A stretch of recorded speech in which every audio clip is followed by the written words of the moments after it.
From the New York Times, I'm Sabrina Tavernise, and this is The Daily. After months of worry about a possible recession, it is now looking increasingly likely that the U.S. has managed to avoid one.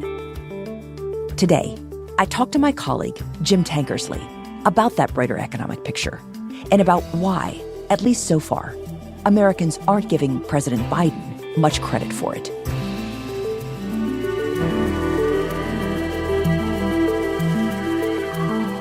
It's Monday, August 7th. So, Jim, we've talked a bunch on the show about the economy and about how the government's been trying to thread a needle, right? Fighting inflation, on the one hand, while avoiding sending the economy into a recession on the other. And when we had you on the show last year, you talked about this, and you said there were two potential outcomes.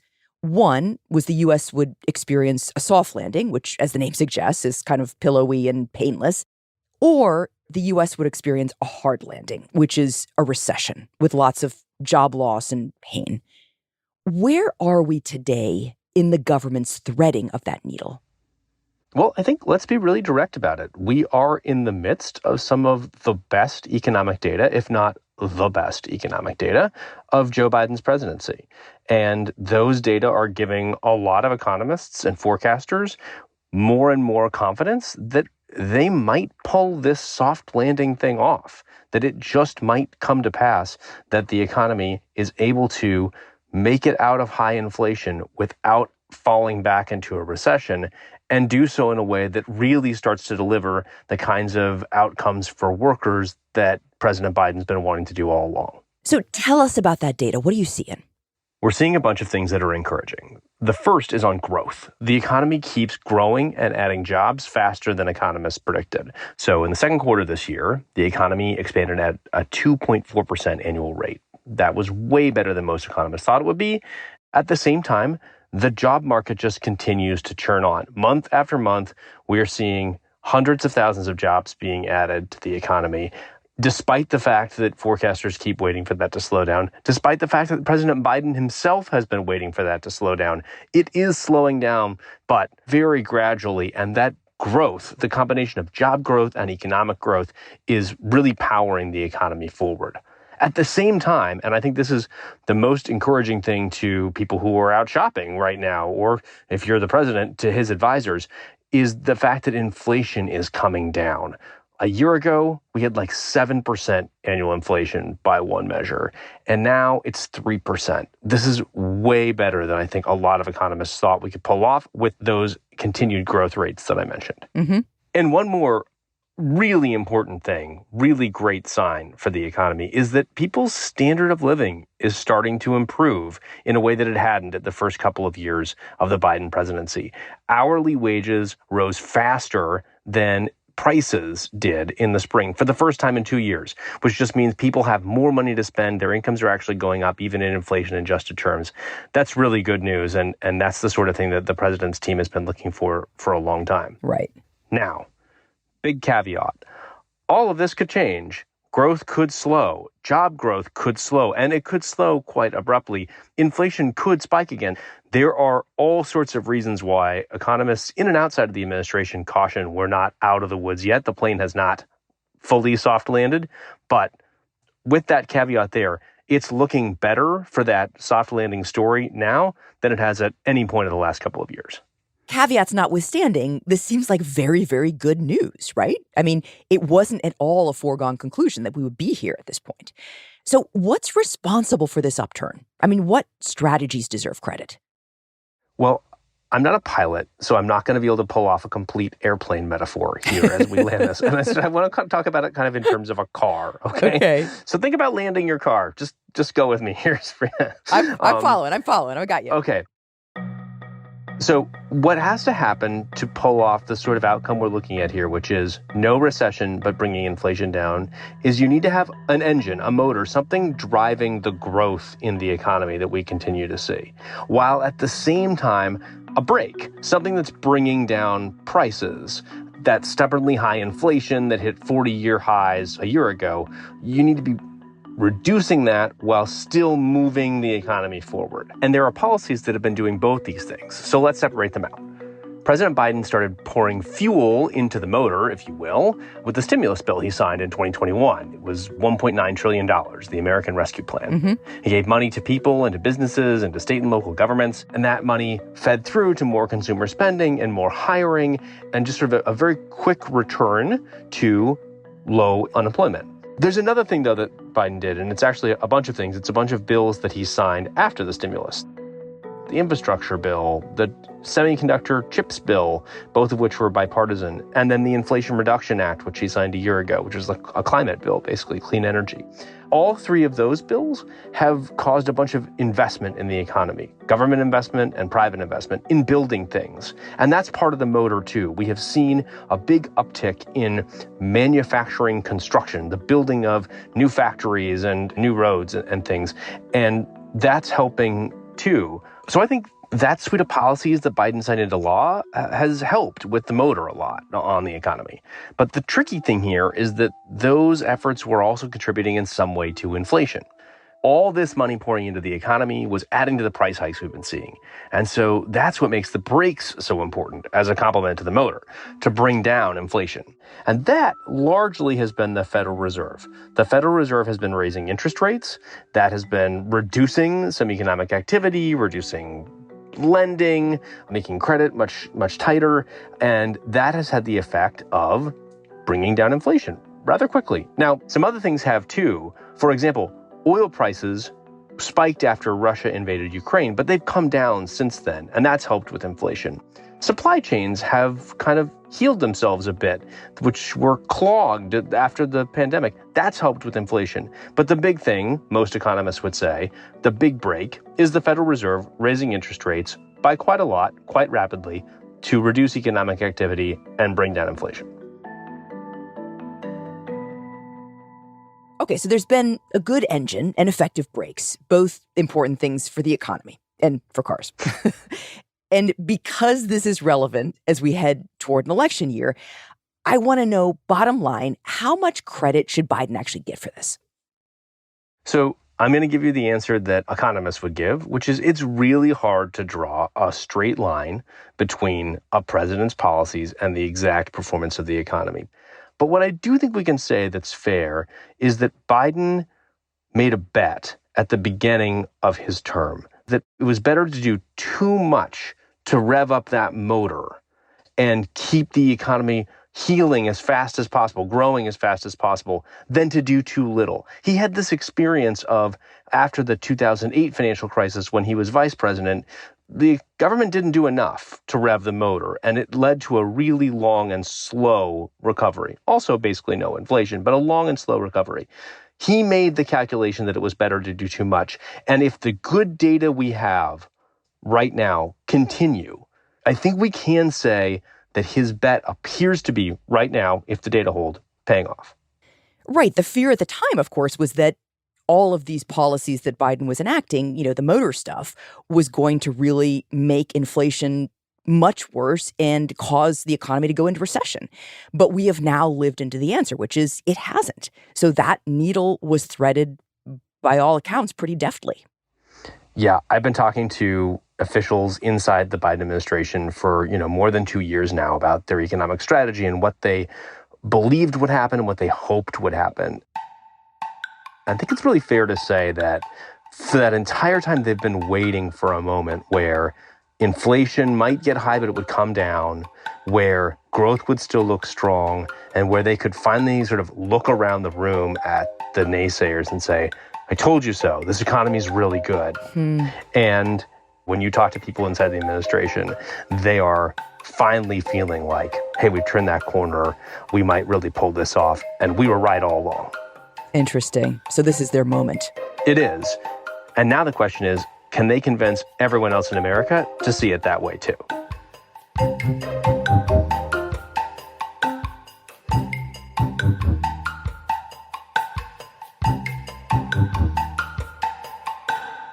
We'll be right back.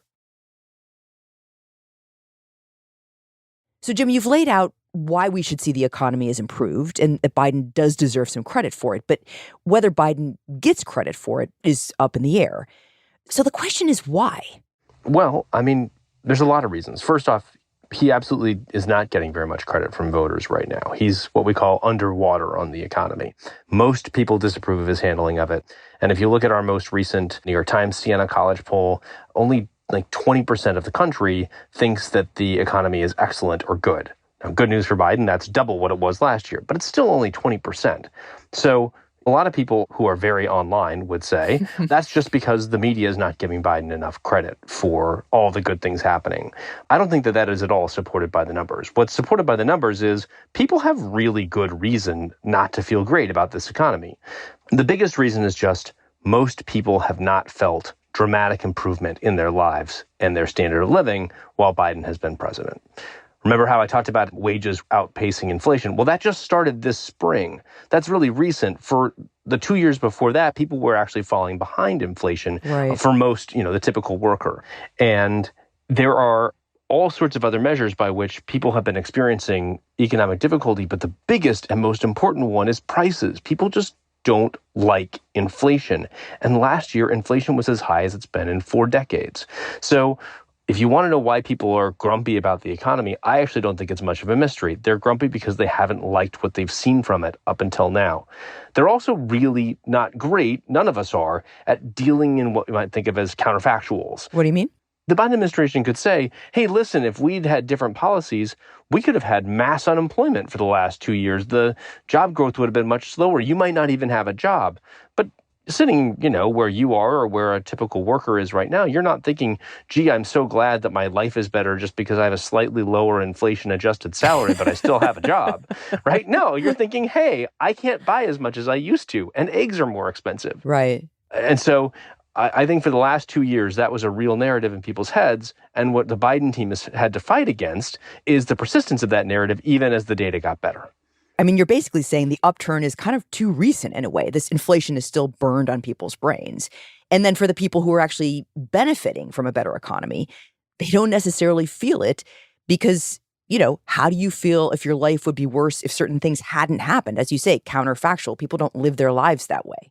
Exactly. And also, just because the rate of inflation has fallen doesn't mean that prices have gone back down. So people have seen big price increases that are now baked in, like it's the new normal, and a lower inflation rate just means slower increases off that price level. Prices remain high, they're just not going up as fast as they used to. Right, exactly. With the obvious caveat there being gas prices, which really have come down from where they were last summer, and I think are part of the reason why people are starting to feel a little bit better about the economy. Well, so what has the president been doing to try to change people's minds? Like convince them that he is actually the one responsible for the things that are going well? Biden and his team have been engaged all summer in a campaign to sort of rebrand the economy as a strength for him. Thank you all very much. And Bob, thank you for that. It started with this big speech he gave in Chicago back in June. To talk about the economic vision for this country. And that's where he sort of formally unveiled this concept that they call Bidenomics. Bidenomics. I didn't come up with the name. I really didn't. I now claim it. But so what exactly is Bidenomics? Well, Bidenomics is a lot of things. It's actually a lot of the same stuff that Joe Biden has been talking about ever since he started as president. Bidenomics is about building an economy from the middle out and the bottom up, not the top down. It's about the government spending money in order to kickstart growth. Making targeted investments to promote domestic production of semiconductors, batteries, electric cars. And I think probably most importantly here, it's about the suite of policies that Biden has signed, all the different bills. Upgrading our power grid, renovating our airports and ports. Infrastructure and chips and the Inflation Reduction Act and the American Rescue Plan that form the backbone of this record of accomplishment that the president is running on. Biden economics means industries of the future are going to grow right here at home. At home. I mean it. Not a joke. But there are some big differences now from the way he talked about it even a few months ago. One of the biggest differences is that Joe Biden used to do a lot more of feeling people's pain when it came to inflation. Every economic speech, he would talk about how he recognized how hard high prices were for families to deal with and that he was going to do more to bring them down. Now, he just doesn't talk as much about it at all. We're coming back and doing it again. America's going to lead again. He's really just leaning into manufacturing jobs and economic growth. He's boosting labor unions. He's helping low earners and people of color and women make more money.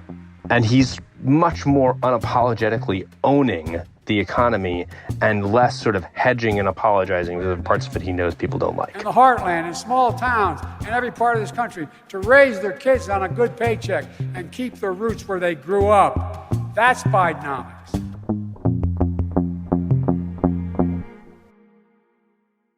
Okay, so besides the speech, Jim, what else has Biden been doing to make this Bidenomics pitch? I will use the word.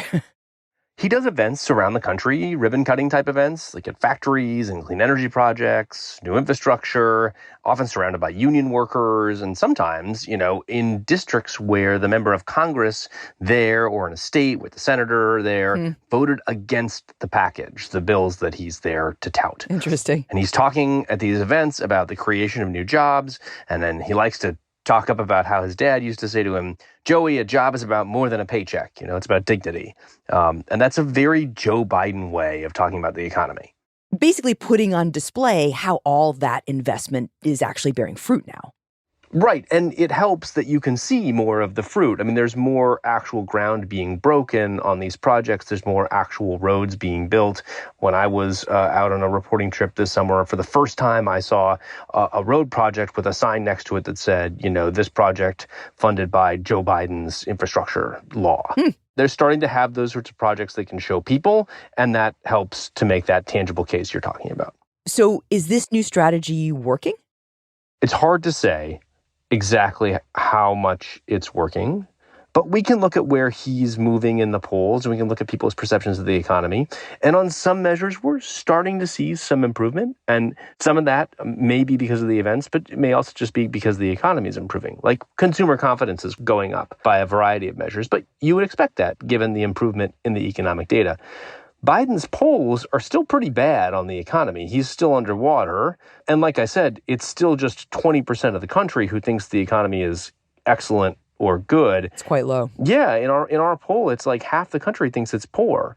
So he's got a lot of work to do. And these events, I think it's very fair to say, are not immediately catalyzing a turnaround for him on the public opinion front. Now, there's some debate in sort of broader Biden world and also the political commentariat about why it is that Biden has not been able to move those numbers more, given how much he's done these events. One obvious problem is that people don't actually seem that tuned in to his record. A lot of polls show a lot of voters have no idea which bills Biden has signed into law on the economy and what he's done. There are people, certainly around the president, who also point to the president himself as a problem in this, that he's just not a guy who is made to command and sell a spotlight over the economy. He's going to keep doing his Joe Biden events, and there's not a lot of creativity, I guess is the word that they would use, in the way that he's trying to sell voters on the idea that he's really done something amazing. And there is some latent frustration in Democratic circles that might just continue to be the case, that basically Biden is going to continue to struggle to sell voters on his economic successes so long as Biden himself is the messenger. You're saying there's only so much you can actually change about your PR strategy if your messenger is the same guy. Well, yeah, and part of it is that Joe Biden has a very good brand on the economy historically. He was middle-class Joe, right, in the Obama administration. Right. And that definitely helped him in the 2020 election. But now I think it's hard for him to expand that brand. And I think particularly he is suffering right now from comparisons the Democrats make with the economic salesmanship of his immediate predecessor, Donald Trump, who just had a very different approach to selling his own economic record. And very different poll numbers with voters on the issue, perhaps as a result. Right. He employed salesmanship tactics that I think the Biden folks don't feel comfortable with. He would bully individual companies over Twitter. You might remember before he was even elected, he went after this air conditioning manufacturer in Indiana called Carrier over its plans to outsource jobs to Mexico. He criticized them on Twitter. The company kind of relented, and he claimed credit for saving all those jobs. But in the end, hundreds of workers still got laid off, and he just didn't talk about that. Yeah. And voters, including independents and Democrats, tended to rate him relatively highly on the economy, particularly when the economy was at very low unemployment before the pandemic hit. And, to that point, if we're thinking this is going to be a rematch between Biden and Trump, it's a rematch between these two very different people who are different in a million ways, far beyond how they sell their economic policies. So I guess my question is, how much will this ability to sell the economy determine the next election? I mean, as an economic policy reporter, it is always my preference that every election everywhere be decided on economic policy grounds. I do not think that is going to be the case this time. I don't think anyone in either the Trump or the Biden camps thinks that this is going to be a race won or lost on a debate over who has the better tax plan if it ends up being Biden versus Trump. But I will say this, and I don't think anyone disputes it, the underlying health of the economy will matter enormously to the outcome of a possible rematch. If the economy continues to improve the way that it is now and does not fall into recession, that takes away an argument that Trump would use against Biden. And if Biden can then, on top of that, convince voters, more voters than currently believe this, that he is actually to thank for that improvement in the economy, that helps make his case easier for why he deserves a second term. If the economy falls into recession, I think there's a lot of Republicans who believe that would make the job easier for Trump or whoever their nominee is to beat Biden next fall. So ultimately, you're saying it's not really going to be about the economic policy of either candidate, but it is going to be about how people feel about the economy. And at least right now, according to our poll, only 20% of people feel like the economy is in a good place. So that's pretty bad for Biden. Yeah, I mean, that's in a poll where Biden and Trump are tied in a hypothetical rematch. I think if you asked the White House folks, they would absolutely much rather have that number closer to 50% than 20%.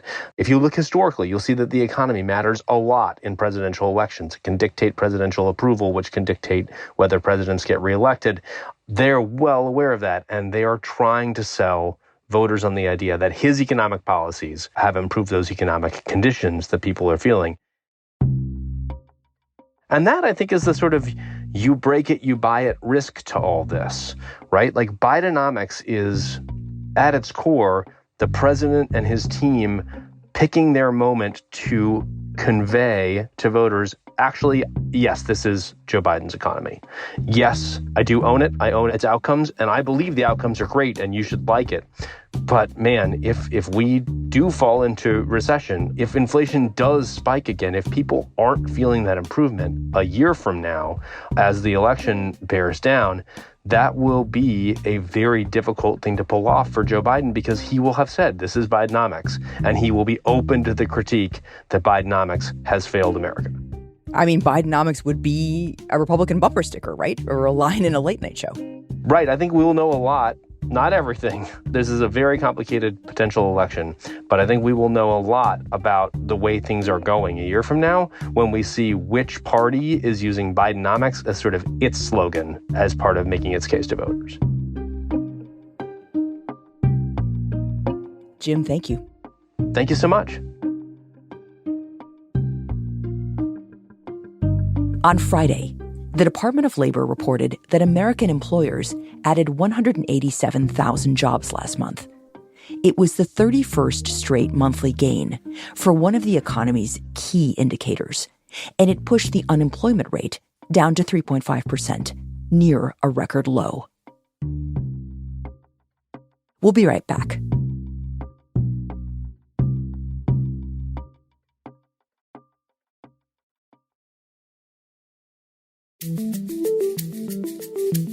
Here's what else you should know today. On Friday, the Food and Drug Administration approved the first pill for postpartum depression, a milestone considered likely to increase recognition and treatment of a debilitating condition that afflicts about 500,000 women in the United States every year.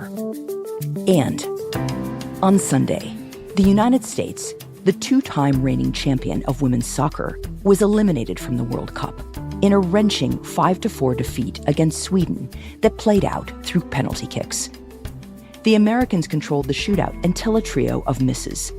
Yeah, it's a tough one, and there's just some dark comedy in me missing a penalty in my last game ever, so.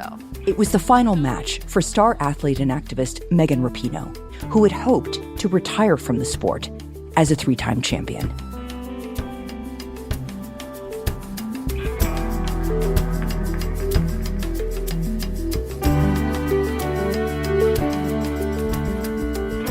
Today's episode was produced by Rob Zipko, Diana Wynn, and Asta Chaturvedi, with help from Ricky Novetsky and Stella Tan. It was edited by Paige Cowett, Patricia Willens, Lisa Chow, and John Ketchum. Contains original music by Marian Lozano, Diane Wong, and Brad Fisher, and was engineered by Alyssa Moxley. Our theme music is by Jim Brunberg and Ben Lansford of Wonderly.